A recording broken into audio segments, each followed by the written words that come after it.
మన వాళ్ళకి ఆల్రెడీ చెప్పాను, వచ్చే వారం ఒక బ్యాగ్ పంపిస్తున్నా. ఈసారి కూడా గెలుస్తున్నాం కదా. మీరు ఇంకొంచెం బాగా చూసుకుంటే ఫుల్ మెజారిటీతో గెలిచేయచ్చు. ఏం రా సపోర్ట్ చేయండి.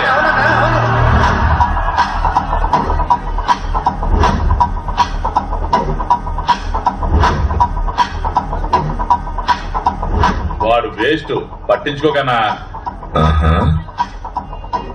గాజు పెంక కూడా వేస్టేరా గుణశేఖర, కానీ కంట్లో పడితే రక్తంలో మారుతుంది. మనం చూడండి రక్తమా, రక్తంలో ఈత కొడతాడు. మనల్ని ఎవరైనా భయపెడితే వాళ్ళని ఎదుర్కోవడానికి 2 దారులున్నాయి. ఒకటి వాళ్ళకి భయపడి దూరంగా పారిపోవడం, 2 అదే చోట నిలబడి వాళ్ళకన్నా బలంగా మారడం.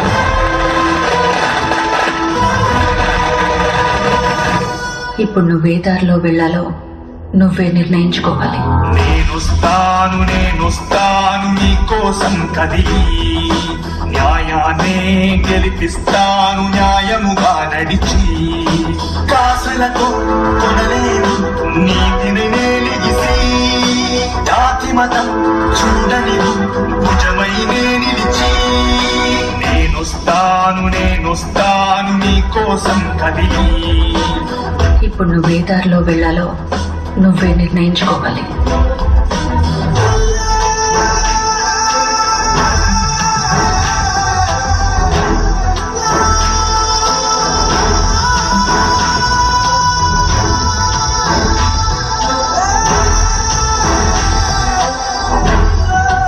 ఇప్పుడు నువ్వే దారిలో వెళ్లాలో నువ్వే నిర్ణయించుకోవాలి.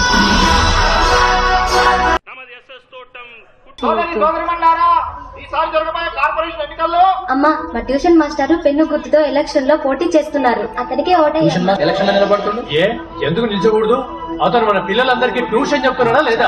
అతను కాకపోతే ఇంకెవరు నిల్చుంటారు? ట్యూషన్ మాస్టర్ కార్పొరేటర్ ఒకటేనా? మా ట్యూషన్ మాస్టర్ ఎలక్షన్ లో పోటీ చేస్తున్నాడు. ఎందుకు రాదానికి పనికి మాల పనులు? గెలిస్తే మాత్రం ఏం చేస్తాడంట? అందరూ బీగుడు కాలే. చల్, ఈ సంవత్సరంకి వెళ్ళి మా అందరికి ఓట్లు వస్తున్నాయి, మేము మా మాస్టర్ కి ఓటేస్తాం. అరే, మన పిల్లల్ని చదివించి దారికి తీసుకొచ్చాడు, అట్లాంటిది మన ఏరియా డెవలప్ చేయలేడా? నేను ఆయనకే ఓటేస్తా. ట్యూషన్ మాస్టర్ ఎలక్షన్ లో నిలబడుతున్నట్ట. నిలబడతా నాకేంది? నేను ఎవరు గుడిసెక్కడకే వేస్తా. ఒక్కొక్క వాడికి నీళ్ళకి మాత్రమే సంవత్సరానికి 40 లక్షలు ఖర్చు పెట్టినారని పేపర్స్ చెప్తున్నాయి. కానీ వారానికి 3 సార్లు మనం నీళ్ల కోసం కొట్టుకుంటాం. ఇది ఒక వాటర్ ట్యాంక్, పోయిన సంవత్సరం పెట్టారు. దీని రేట్ ఎంతో తెలుసా? ఎంత? ఈ ట్యాంక్ కి సిమెంట్ కి ఓ 2 లక్షల దాకా అయి ఉంటది. ఒక 2 లక్షల ట్యాంక్ కి 7 లక్షల లెక్క చూపిస్తున్నాం. ఈ ఏరియాలో మటుకే 24 వాటర్ ట్యాంకులు ఉన్నాయి. మనకి తెలియకుండానే మన వెనక ఎంత దోచుకుంటారో తెలుస్తుందా? ఏందన్నా ఇంత డబ్బు? ప్రెసిడెంట్ ఎలక్షన్ లో ఖర్చు పెట్టి నీకు పంపించిండు. నా ఖర్చులకి 30%, మిగతావన్నీ నా కోసం నీళ్ళలా ఖర్చు పెట్టండి. ఖర్చు పెట్టి నన్ను గెలిపించాలే. ఇంకో 20 నాకు కావాలి. ఇవ్వు అన్నా.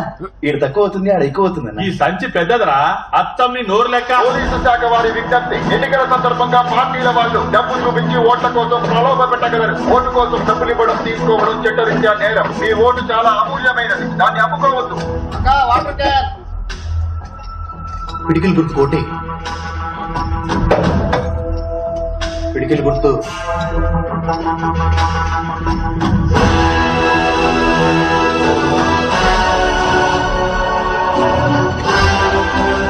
శుభ్రం లేని డ్రైనేజ్ నుంచి కంపే కాదు, మనుషుల్ని చంపే రోగాలు కూడా వస్తున్నాయి. దీనికోసం స్లమ్ బోర్డ్ డ్రైనేజ్ మెయింటెనెన్స్ సంవత్సరానికి 35 కోట్లు శాంక్షన్ చేస్తోంది. కానీ ఇక్కడ ఇలా తప్పులు జరగడానికి కారణం తప్పులు చేసే వాళ్ళు మాత్రమే కాదు, అది తప్పు అని చెప్పని మనం కూడా మన తప్పును ఎప్పుడు ఖండిస్తామో అప్పుడే ఇది మారుతుంది. నా గుండెకి తగిలిన పెద్ద గాయం ఏంటంటే ఈ ఊరికి నేనేం చేయలేకపోయానే అని. నువ్వు నా ఆశయాన్ని నెరవేరుస్తావని నేను ఇంకా ప్రాణాలతో ఉన్నాను. అమ్మా, పాస్ అయ్యానమ్మా.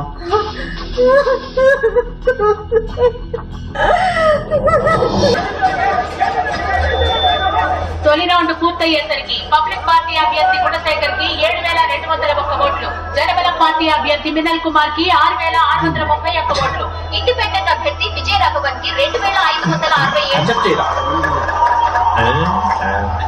ఏమ్మా అడిగేది నిన్నే. మా అన్న మిన్నల్ కుమార్ కి ఇంకా ఓట్లు రావాలి. ఏం చేయాలి? రెండవ రౌండ్ పూర్తయ్యేసరికి గుణశేఖర్ 10,341, మిన్నల్ కుమార్ 11,060, విజయ రాఘవన్ 7,241.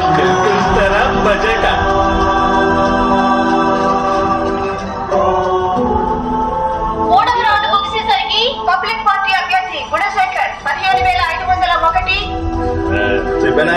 అదిరింది లెక్క. బెడ్రూమ్ పార్టీ అభ్యర్థి మిన్నల్ కుమార్ 11,171. ఇండిపెండెంట్ అభ్యర్థి విజయ రాఘవన్ 15,508.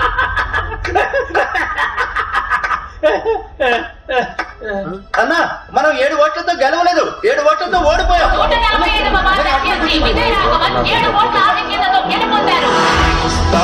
నేనొస్తాను నీకోసం కదిలి, న్యాయాన్నే గెలిపిస్తాను న్యాయముగా నడిచి.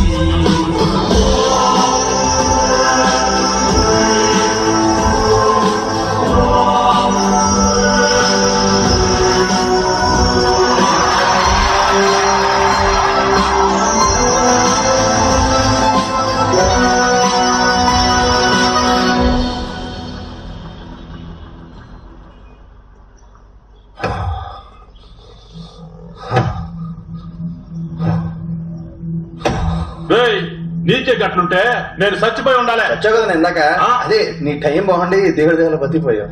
మోస్కాడు కాలేజీకి వచ్చిన రోజు నుంచి లొలి షురు అయిందన్నా. వచ్చిన మొదటి రోజే సూరన్నతో లొల్లి పెట్టుకున్నాడన్నా. సూరిగాడిని కొట్టాడని సూరిక నాకు చెప్పి వాడిని కొట్టి కాలంలో పడేశారు. జనాలు వాడి మీద జాలి చూపించారు. అలా కొట్టచ్చాస్తలు. గట్లయితే నీ ఓడిపోనికి మొదటి కారణం మీరేనా? నువ్వు ఒక న్యూస్ ని టీవీలో వేయించడానికి పర్మిషన్ తీసుకో అన్నా, నేను చూసుకుంటా. ఏం న్యూస్? సిటీలో పట్ట పగలే ఓ కార్పొరేటర్ దారుణ హత్య. శత్రువు మనల్ని ఎదిరించి ఓడించే లోపే శత్రువుని మన గుప్పెట్లో పెట్టుకొని మనం మన గమ్యాన్ని చేరుకోవాలి. కానీ దానికన్నా ముఖ్యం మన శత్రువెవరో ముందు తెలుసుకోవాలి. ఏ వార్డ్ లో కూడా నాకు నా పార్టీకి తెలియకుండా ఒక్కటి కూడా శాంక్షన్ ఇవ్వకూడదు. సార్, ఆ 145వ వార్డు కార్పొరేటర్ కాల్ మీద కాల్ చేస్తున్నాడు. అన్నా ఏంటన్నా ఇది? ఆ ఇండిపెండెంట్ క్యాండిడేట్ మీకెందుకు కాల్ చేస్తున్నాడు? నేను విజయ రాఘవన్ని, 145వ వార్డ్ కార్పొరేటర్ ని. ఇండిపెండెంట్ గా గెలిచిన మీ సపోర్ట్ లేని ఏది జరగదు సార్. మీ బ్లెస్సింగ్స్ కోసం కాల్ చేశాను. రాజకీయాల్లో మీరే నాకు రోల్ మోడల్ సార్. మీ సపోర్ట్ నాకు ఎప్పుడు కావాలి సార్. మీరే నా ఇన్స్పిరేషన్. మీతో ఎప్పుడు టచ్ లో ఉంటాను సార్. మీరే నాకు గైడ్ చేయాల్సిందే.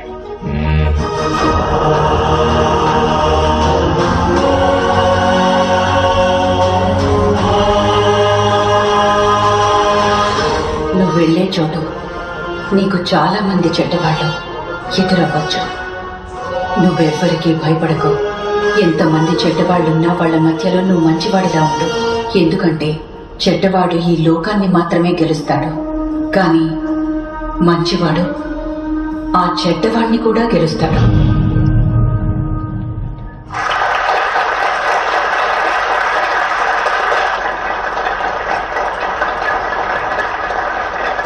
I'm happy to see you all. మొదటిసారి గెలిచిన కార్పొరేటర్లు ఎవరు? మీ పేరు?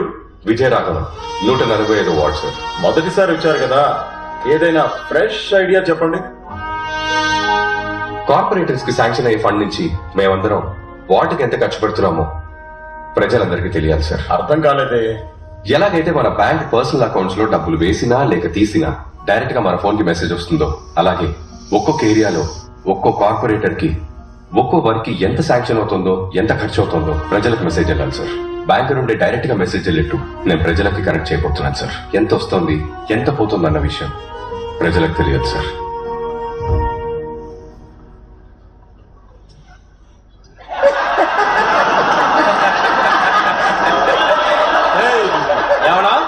అందరికి ఓపెన్ గా చెప్తావా? అందరం అందరి దగ్గర ఓపెన్ చేసుకుంటూ వెళ్ళామనుకో, అందరం క్లోజ్ అయిపోతాం. ఏం మాట్లాడుతున్నావు నువ్వు? ఏమాకుంటే మాట్లాడుతున్నావా? కూసో కూసో. కూర్చోండి కూర్చోండి, గొడవ చేయకుండా కూర్చోండి. కొత్త కదా, అట్లనే ఉంటది. ఏంటి కామెడీ చేస్తున్నారా? గవర్నమెంట్ ఎంత శాంక్షన్ చేసిందో, ఎంత ఖర్చు అయిందో, ఎంత మిగిలిందో ప్రజలకు ఎలా చెప్తారు మీరు? అదంతా పెద్ద ప్రాసెస్. ఈ హెల్ప్ మీరు చేశారంటే మీరు చాలా పెద్ద విజయం సాధించినట్టే. మా ప్రజల గుండెల్లో ఎప్పటికీ అలా నిలిచిపోతారు సార్. ఇలాంటి వేస్ట్ మాటలన్నీ ఇంకెవరికైనా చెప్పండి. మీరు చెప్పినవన్నీ చేయాలంటే మేయర్ గారి approval, corporation commissioner approval, zonal chairman approval కావాలి. అయ్య బాబోయ్, చెప్పడానికి అలుపు వచ్చేసింది చూసారు మీరు. సార్, ఇతని పేరు కుటుంబరావు. 144, 145, 146 ఈ 3 వార్డులకు రోడ్స్ లైట్స్ కాంట్రాక్టర్. ఇతని పేరు చలంగారు, చెత్త డ్రైనేజ్ కాంట్రాక్టర్. ఇతని పేరు పురుషోత్తం సార్. వీళ్ళ కాంట్రాక్టర్. వీళ్ళ ముగ్గురు మీకు right hand, back hand, left hand అయితే కరెక్ట్ గా ఉంటుంది సార్. సార్ కి నేను చెప్పేది అర్థమైంది అనుకుంటా. కష్టపడకుండా సంపాదించుకోవచ్చు. మిస్టర్ కుటుంబరావు, మన ఈ వార్డ్ లో మొత్తం 5 వీధులు ఉన్నాయి. 150 మీటర్ల రోడ్డు వేయాలి. ఎంత వర్షం వచ్చినా వచ్చే 10 years వరకు స్ట్రాంగ్ గా ఉండాలి. ఇక్కడ యాక్చువల్లీ 42 కరెంట్ స్తంభాలు ఉండాలి, కానీ ఉన్నవి 27. అందులో 9 పని చేయట్లేదు. ఇక నుండి 6 నుండి 7 లోపలే చెత్త క్లీన్ చేశారు. స్కూల్ పిల్లలు వచ్చి స్కూల్ కి బయలుదేరే లోపలే ఈ పని అయిపోవాలి. గాలి గట్టిగా వీస్తే రాలిన ఆకులు ఎగరాలి తప్ప చెత్త కుండీలో చెత్త ఎగరకూడదు. సార్ ఒకవేళ తుఫాన్ వచ్చినా సరే అక్కడ ఎగరడానికి చెత్త ఉండకూడదు. మిస్టర్ పురుషోత్తం, వారానికి 4 వాటర్ ట్యాంకులు రావాలి, కానీ 2 వస్తున్నాయి. ఇంతకు ముందు సంగతి నాకు అనవసరం, కానీ ఇప్పటి నుంచి వారానికి 4 వాటర్ ట్యాంకులు రావాలి. నేను ఇప్పుడు చెప్పిన దానికి బడ్జెట్ ఎంత అవుతుందో రిలాక్స్డ్ గా వర్కౌట్ చేసి చెప్పాను. దానికి ఎందుకన్నా వర్కౌట్ చేసుడు? రోడ్ లెక్కలతో చెప్పచ్చు. రోడ్ నీకు ఒక 5 అవుతుందన్నా. మీకు, నాకు, మన ఏరియా వాళ్ళకి ఓ 4 వేసుకోండి. తర్వాత పోలీస్ స్టేషన్, కార్పొరేషన్ కమిషన్ అని ఓ 3 పెట్టుకోండి. మొత్తంగా ఓ 12 లక్షలు అవుతుంది. ఇక స్ట్రీట్ లైట్లు ఒకటి 42 రూపాయలు, 80 వేసుకోవచ్చు మనం. అట్లాగే వారానికి 4 బల్బులు పోయినాయి అని మనం నొక్కేచానా. ఇంకా వైర్లు పోయినాయి, అయిపోయినాయి అని చెప్పి సంవత్సరానికి ఎట్లా లేదన్నా 4 లక్షలు నొక్కేచానా.